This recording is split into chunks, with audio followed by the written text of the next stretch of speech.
Salut tout le monde, j'espère que vous allez bien. Donc aujourd'hui nous sommes le 12 juillet 2021 et ça fait 3 semaines qu'on ne s'est pas vu. Donc j'ai pas publié depuis 3 semaines puisque tout simplement j'avais rien de pertinent à vous montrer. Il fait un temps assez pourri depuis presque un mois maintenant. Donc on fait que un peu de bouine, je fais de la mécanique, je fais des vidanges. Je fais plein de choses comme ça, mais pas de travaux dans les champs. Donc tout ce genre de travaux d'entretien, je vous ai déjà montré plein de fois comment ça se passait. J'ai pas voulu être répétitif. Depuis ma dernière vidéo, je vous avais dit que les gars de chez Claas étaient venus pour changer les roulements de vilebrequin de la batteuse. Donc ils sont revenus pour terminer le travail. Ça s'est fait il y a 2 jours. Et après, on a fait un petit tour de la coupe à blé ensemble pour voir s'il n'y avait pas de grosses réparations à faire ou de problèmes avant de débuter la saison. Et en l'occurrence, il y a une réparation à faire que je vais pouvoir entreprendre. Donc voilà ce qu'on va faire aujourd'hui ensemble. Je vais sortir la batteuse, aller atteler la coupe et je vais vous montrer quel est le problème et quelle est la réparation à faire. Allez, c'est parti!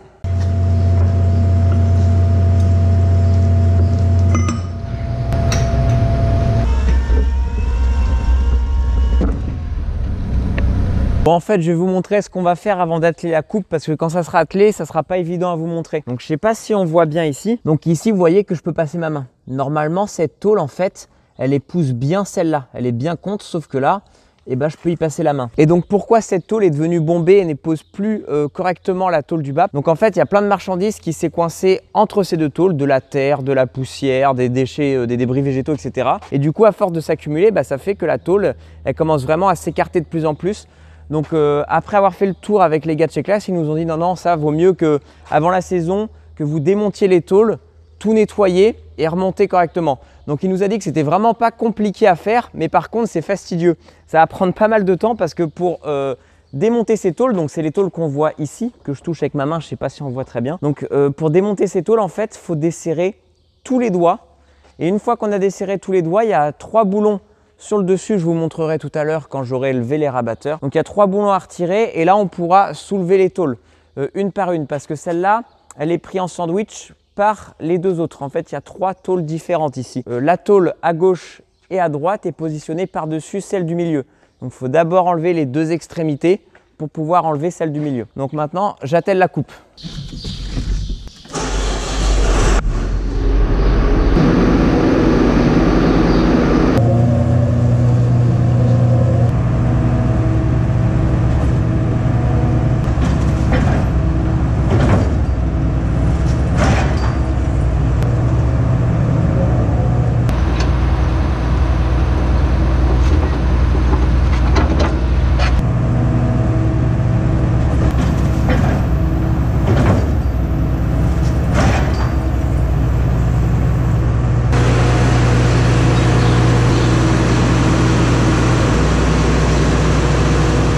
Donc maintenant, j'ai levé les rabatteurs pour avoir plus de place pour travailler et j'ai déplié le tablier à fond. Parce qu'en fait, c'est une coupe vario. Donc le tablier, en fait, le plancher de la coupe peut s'allonger ou se rétracter en fonction de la culture qu'on doit couper, etc. On peut changer ses réglages. Donc là, j'ai tout déplié à fond pour avoir la place de bricoler et de défaire les tôles. Donc les tôles, on voit beaucoup mieux. On voit ici que je peux largement passer ma main alors que c'est censé être collé. Donc ici, le but du jeu, ça va être de desserrer toutes ces vis-là, donc ce sont les doigts, parce qu'avec ces vis-là, il y a cette plaque en ferraille qui fait tout le long, qui vient appuyer la tôle, et ensuite il y aura les boulons ici, et on pourra retirer la tôle. Donc le but, en fait, voilà, c'est juste du démontage pour faire du nettoyage et que tout puisse bien s'appliquer. Donc avant la saison, c'est bien de faire ça comme on a le temps. Ici, nous, les moissons, ça va pas être tout de suite, puisque dans notre région, c'est vraiment mûr beaucoup plus tard que dans toutes les autres régions de France. Donc nous, on risque de commencer fin de semaine dans des orges d'hiver, donc on a juste 7 hectares pour un client et après c'est tout, on attendra le blé et le blé c'est pas encore mûr du tout, donc le blé ça sera sûrement que dans 2 semaines qu'on sera dedans, donc c'est pour ça, on n'est pas pressé pour l'instant quoi. Je vais commencer par desserrer les doigts du coup. Alors je sais pas si je suis obligé d'enlever carrément tous les boulons pour défaire cette plaque ou juste si je desserre ça va suffire à libérer ma tôle, je sais pas, je vais un peu tâtonner le terrain et on va bien voir comment ça se présente.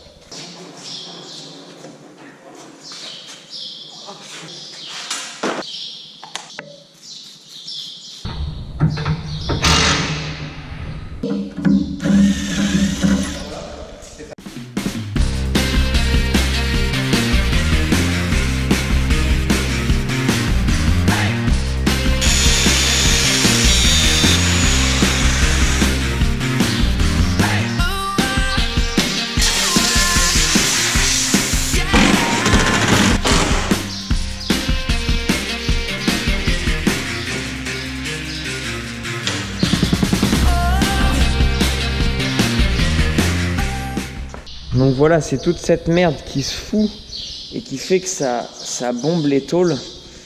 Et c'est vrai qu'il n'y a pas trop le choix de démonter pour pouvoir bien nettoyer et redresser les tôles du coup.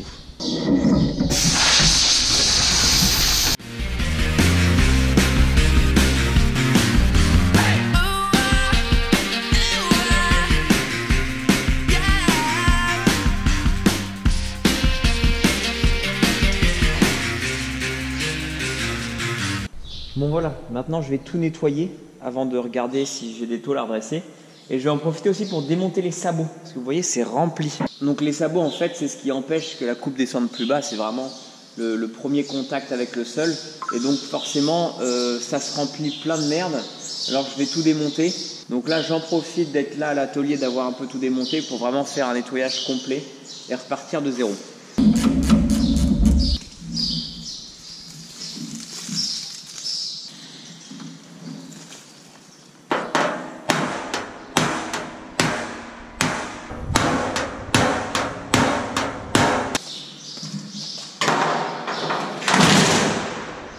On a essayé de ramener au mieux, c'est revenu un peu, déjà on a bien pu tout nettoyer correctement, c'est déjà mieux mais bon on va pas pouvoir faire grand chose de plus parce que la tôle est tellement fine que, et puis sur toute la longueur, ramener ça pile poil à plat ça va être un peu compliqué donc en vrai ça va largement le faire. Bon maintenant j'ai plus qu'à tout remonter, bon au final je pensais que ça serait beaucoup plus long que ça mais en fait c'est ultra rapide avec la déboulonneuse électrique, c'est super.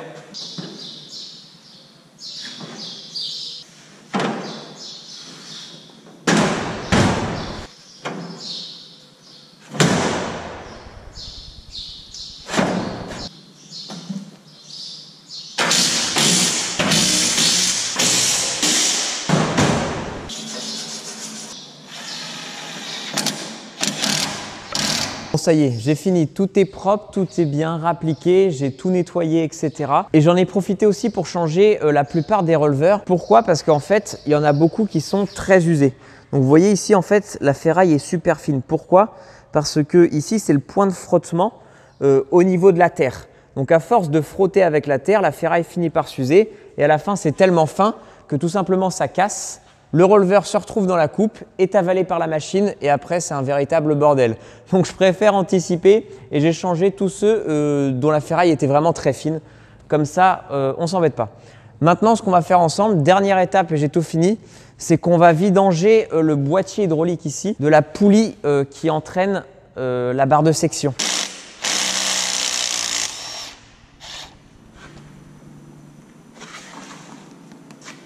Donc là, c'est aimanté en fait pour récupérer toute la limaille. Je ne sais pas si on voit bien. Récupérer tout la limaille de ferraille.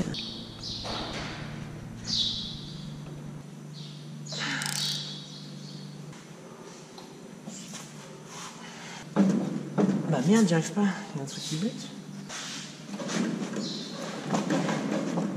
Oh! Non, il y a quelque chose qui ne va pas là. Je me suis embêté, j'ai dû dissocier le lamier de la poulie parce que j'arrivais plus à tourner la poulie, il y a quelque chose qui bloquait. Et en fait, c'est le lamier, une fois dissocié, on n'arrive même pas à l'actionner à la main. C'est que ça doit bloquer quelque part, donc en remontant, j'ai peut-être trop serré quelque part ou un truc pas droit. Donc bon, je verrai ça demain. Bon, ça, c'est rien, c'est pas grave. En tout cas, du coup, j'ai changé tout ce qu'il y avait à changer. J'ai fait la vidange, enfin voilà, je vous ai déjà tout expliqué. Donc là, pour la moisson, bah, on va attendre un peu. Là, on est mardi. Ils annoncent du beau temps à partir de demain, donc peut-être que fin de semaine, ce week-end, notre client chez qui on doit récolter de l'orge d'hiver, il va peut-être nous appeler, on verra bien. Bon là maintenant, je crois que je vais aller prendre une douche. De toute façon, à chaque fois que je fais de la mécanique, j'arrive jamais à finir propre à la fin, je suis toujours complètement rodé. Et en attendant, je vais aller atteler les faucheuses parce qu'il nous reste 9 hectares de foin à faire pour un client, donc ça va pas être grand-chose, mais il faut le faire parce qu'on n'avait pas eu le temps de tout faire dans la première corvée. Je filmerai ça, mais je vous montrerai ça dans une prochaine vidéo. En attendant, merci d'avoir regardé et je vous dis à la prochaine.